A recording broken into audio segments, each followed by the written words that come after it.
Hello everybody and welcome back for more Let's Play Nights into Dreams. I am Hunter, the one who was there fair and a polar bear, and in the last part we did Elliot's second stage, which was Frozen Belle. And in this part we're going to be doing Stick Canyon. Why is it called that? You'll see later. Anyway, I got a couple things to correct myself on before we get to another thing I have to say. Yeah, those alarm eggs you see here. Oh, actually, you know what? First things first. Yeah, you do actually get to see the red idiot right there. See, it only appears after you see the Nightmarians take away the other ones. And the other thing is, the alarm clock eggs, yeah, they're not called the Awakers. That's what they're called in Journey of Dreams, and those are actually completely different entities altogether. These guys are just called alarm eggs. Or possibly something else. They're not called the Awakers, is what I'm getting at, but yeah. I've read somewhere that they're called alarm eggs, and well, that kind of describes them well enough for me, so I'm going with that. Now, those three token things that I mentioned earlier, there are three. They do different things. They actually do different things. One of them is the all dash, and which, when you grab it, it refills your dash bar, bottom left there, up to the top, which is good, because, you know, some of these stages you kind of use that a lot, and sometimes when you hit enemies, they take a bit off of it, so it's always helpful.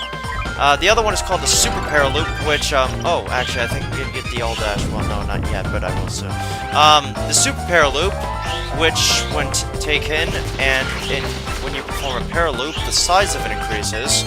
So, smalls become medium sizes, and mediums become smalls, and other such stuff. I have to Paraloop that area again. Go back this time and get it.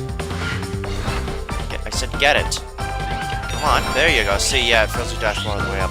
And the last one is the NiGHTS helper, which summons a NiGHTS to come and help you and collect some of the blue chips, blue orbs, whatever, and other things. Yeah, stuff like it. They're kind of really. And also another thing you might have noticed is that this is being uploaded after Con Bravo. The reason being is that I didn't have time to upload before going there because I was busy packing, and I wasn't able to upload while there because, well, I was busy doing like a bunch of shit. And the internet at the hotel was pay per use, so yeah, you had to pay to use the internet there, which meant I wasn't going to upload the two parts, the two videos, which was this, and the Shenmue videos, which, because they're in HD, they take a lot longer to upload, considering the file sizes most of the time. So yeah, that happened.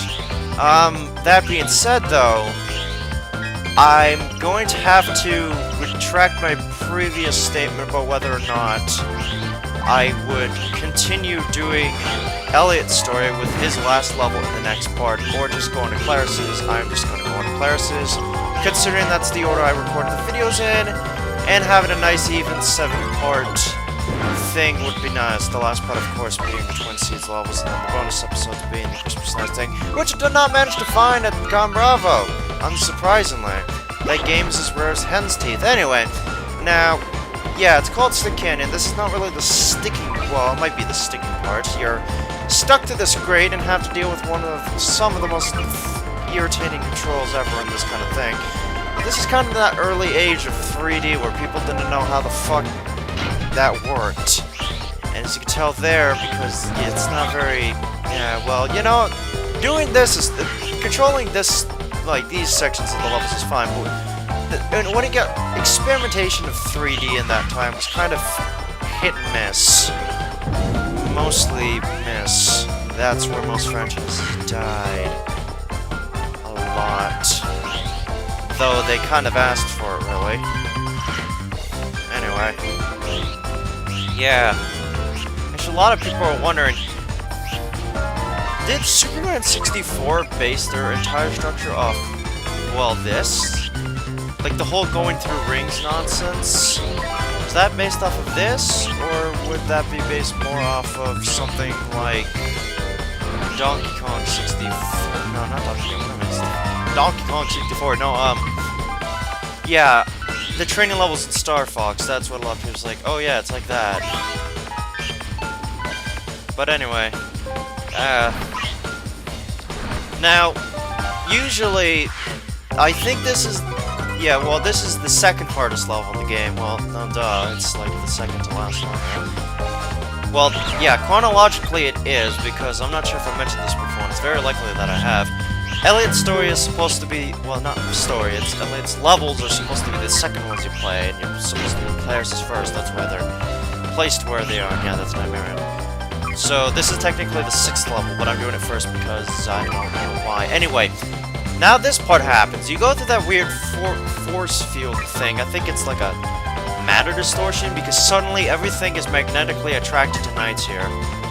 And I'm not sure if it's how many things you get onto you, or like how fast you do it, or if you do it without getting any Nightopians or something. I don't know, but do whatever. Go through here, get points.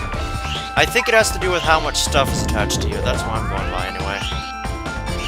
It's either that or how fast you do it, because I don't think like the Nightopians would have any like involvement in it. Well, they might, but yeah. Also, I accidentally hit that. Yeah, so you know those stars things? Yeah. Basically, the less Nightopians you kill, the more of a chance you'll actually be able to snag that bonus at the end of the 4th act.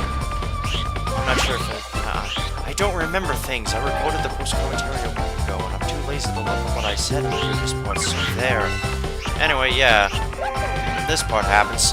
Yeah, you gotta climb up this tall tower, and there's a bunch of things. Whoa, it's kind of distorting, to say the least. Well, not distorting, disorienting, and there's another dash bar refill. Good.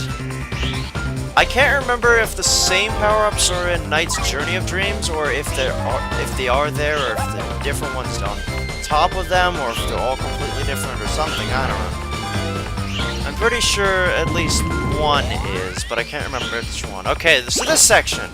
Let's hope you got a little bit over 50 seconds before hitting that cage, otherwise you're not gonna make it back in time. Why? Because you gotta do these things twice. Yeah, you gotta do this one and then the one immediately, like, that you did in, I think there was the first section? Or was it the second section? No, it was the second section. Yeah, it was the second section. Yeah, you gotta do both of them in a row. And you have no choice but to do them, because as soon as you get off this one, you hit the thing and touch this one, so you're forced to do it. Hope to God you have over 50 seconds. Otherwise, you're going down. And by going down, I mean you're going to lose all your points for the section of the course. Which isn't that bad, because this is like the least rewarding section of this level, but still. Bye-bye! All your orbs and all your things are gone. Duh. Yeah, so if that happens to you after you get the idiot, you just lose all your points and you get an instant F rank. I'm not entirely sure what happens if you do it without getting the idiot first, but I assume it's a dream over, game over, whatever. Anyway, lines. Well, it's not nice. Now I have no idea what he says. There is no knights, there is only one knight, I don't know. Anyways, Riala. I just dealt his first hit of damage. As you can see, there's torches in the middle there. Those indicate his hit points. How do you beat him? Paraloop him. That's right, paraloop him. Just paraloop him 3 times and you win. He'll try to paraloop you too, but it's mostly ineffective considering that all that happens to you when you get paralooped is you lose time. You know, that's not really a big factor, considering that he dies within 3 hits and you take, like, well, possibly more than that. Really simple boss. Kinda gets the shaft in this game, so I guess that's why they gave him a bigger role in the sequel. Or maybe something like that, I don't know. Maybe it's the whole Sonic Shadow, oh, we need a counterpart that's also big, so hey, we got one already, so let's just use him. Yes. Or maybe it's because, you know, he is kind of the most recognized character from this game. They decided, no one's gonna remember fucking... What was that guy? Oh, gee, I don't even know. This giant worm thing, it looked like a fish. Tadpole. Oh, there's a clown that looks like Knights. Let's pick him. Anyway, with that being said, next time Let's Play Nights into Dreams, we are going to be starting Claris's levels. Beginning with, I believe, I don't remember what the name of it was. Something Valley something? Oh, I have to look that up. Yeah, so I guess I'm gonna...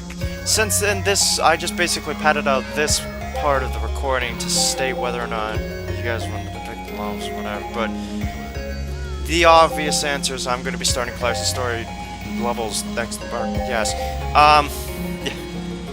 The Spring Valley, that's it, alright. So I'm gonna ask you guys if you know any place where I can get both the Sega Saturn and, or, well, saying both kind of redundant, what makes it redundant, anyway. If any of you know where I could possibly find Christmas Nights into Dreams for the Saturn, I've tried to find the US sampler. I mean, I could work with the Japanese version, like modifications for Saturn, but I kind of want to find the US version because it would just be a little bit easier, you know, to use, not to find, because that's impossible. Anyway, see you later and goodbye.